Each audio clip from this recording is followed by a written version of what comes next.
it's Rudy, and I'm back for the Polka Dot Banner. I'm here today with Sally Burns. She's got an awesome internet site. She's making a good living out of her business based on the internet. Sally, why don't you tell us a little bit about yourself? Okay, I have a business called thehousinghack.com, which I created a couple years ago to help students in Lawrence find housing easily.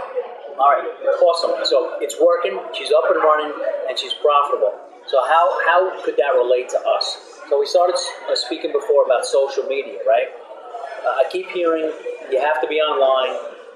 It's free to be online. Use Facebook, use Twitter. So how does it work? How do we capitalize on that to help drive our business? And you said that you had some real good luck with it. So what's the first thing you did to get on? The first thing I did was get a Facebook account, got a Twitter account, and then all of the free business searches like Yelp, you can list it on Marketplace and Yellow Pages, anything that will allow you to list your business. I did that. So first Yelp? thing. Yelp?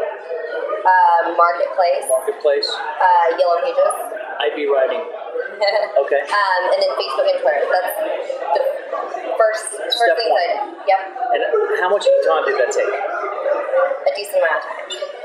Guesstimate. I mean, just to sign up. It probably took me, for the Yelp and any business listings, not long. Maybe an hour for each one. All right. Facebook and Twitter, signing up, not long, right. 20 minutes, but then really customizing it and making it how you want to make it. Took a day to get everything, up and going and looking how I liked it and wanted it to look. And it's a fluid process, right? You constantly update, right? Yep. So when people say it's free, it's labor hours, right? And that's what we're getting to the bottom of. Right.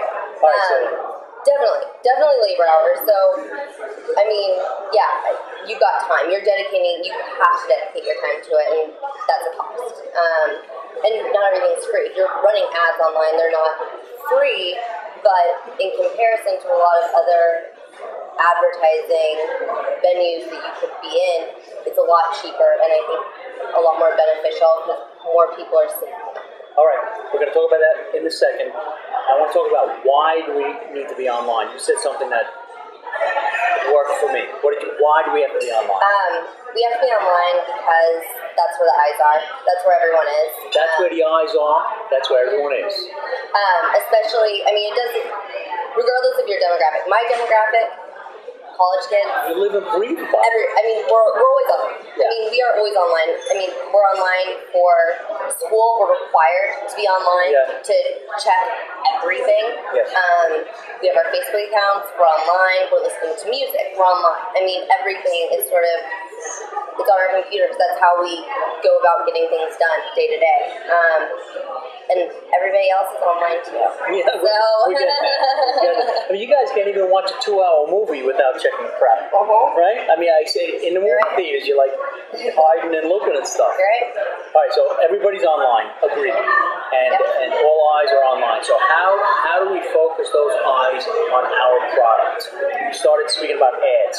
So cost, labor, results. They're very measurable. I'll let you speak. Okay, measurable, which is, I think, one of the coolest parts about it, just because, you take out an ad anywhere else, in the newspaper, in a magazine, you put up a billboard, whatever it is you're doing, you can't track it.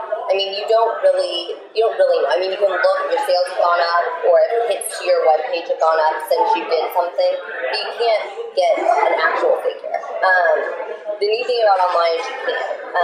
With Google, they'll tell you exactly how many people are coming to your page, and even you can get a Google Places page if you have.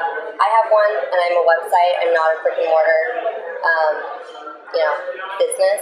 Anybody can put something on Google Places. Really? Google Places. Yeah, they'll show you exactly how much traffic you're getting and how many people are clicking through. That's free. Really, really easy to measure. Google, Facebook, and you can target it down to your demographic with Google and Facebook. I mean, you can make it incredibly specific, so you are seeing your ads are only going to people who you want to see it. People who are actually going to be interested in the product that you have to offer. And cost, it depends. I mean, you're bidding for a lot of it, and you can say, you know, I'm only willing to spend $100 on this particular ad this week. I'm changing up my demographics a little bit. I'm not really sure, but I kind of want to see, you know? Okay. You're testing different things. You're measuring it against different ads. You're running different ads at the same time, measuring the results against each other. And you have an ad that's just been phenomenal. I mean, you hit the demographic perfectly, and everybody's clicking through. Then I'm going to put, you know, a lot more money into that ad and that budget and see what happens, see how it goes. Okay. So when you say an ad, yeah, it's copy, it's a video, it's a picture. Hey, it's Rudy with the Polka Dot Banner, and I'm back with Sally. So we were just talking about social media, and what we're going to explore a little bit is the measurability, right? It's extremely measurable. I want to talk about costs, and then I want to talk about actual sales results. So, Sally, what have you found? In terms of results, I guess it kind of depends. In my market, my measurability of results is how many people are visiting my website. That way I can go to different managers, apartment complexes, or landlords and say, this is how many people are visiting my website or be looking for housing. That's my measurability, not products sold. So I guess it's a little bit different. Yes. But you can see, you know, depending on what ads you're running, on what interface, Google, Facebook, where you're doing it, then I can go in, look at my Google Analytics, and see how many people went there the day that I ran this ad, or the week that I ran this ad. So it allows me to see what's working and what isn't. So let's talk about that ad a little bit. Is that just copy? Is it a video? What's a Google ad? What does that mean? It can mean a lot of different things. Yeah. I've gotten lucky and just gotten some just over there on the side, pay-per-click ad. Oh, the top right over there, right side column. Yep. Right on. Okay.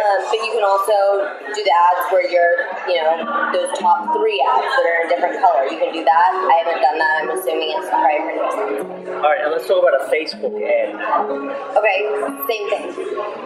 Same thing as Google. It's over on the right-hand side. Right.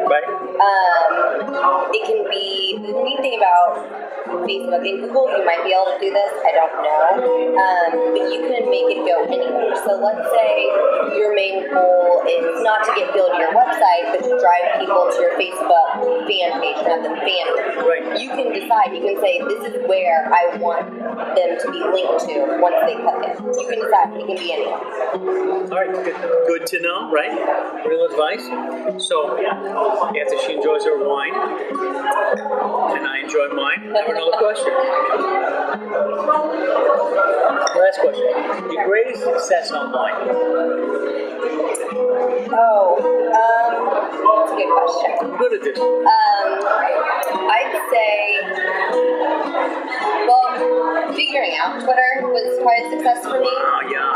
Just because I didn't know what it was, and I thought it was, I mean, I thumbs down Twitter for the longest time until I had a business and decided that I needed to make a page. Kind of mastering that and figuring it out was probably my biggest success, because you can have a conversation with so many different people. You can be engaged with, not only my demographic of people who are going to be seeing or coming to my website to find housing, but businesses and more. I can connect with them. I can connect with managers of apartment complexes. I mean, anything, which is really nice. And with Twitter too, they have a really cool search capability. It's actually the second most used search engine on the internet. Really? Second from Google. Yep. So Google, Twitter search. Wow. Wow. I was really surprised to learn that. But the thing that's cool about it is, let's say that you want to look for people who have mentioned, in my case, apartments near Lawrence, Kansas. I can filter a search result to see if people are mentioning that, or people mention the word moving, or landlord, or rent, or a management company that's popular in Lawrence. I can search that and find people talking about it, and then let's say I see someone who says, I can't find any one bedrooms under 500 in Lawrence. Okay, I can respond to that. I mean, I know where they are, and you can get on my website and you can search all of them. So you can help people very easily through Twitter. And I guess figuring that out has been one of the most successful things. Right. Yep. Let's click to that. All right. Salud. Salud. Thank you very kind. Thank you.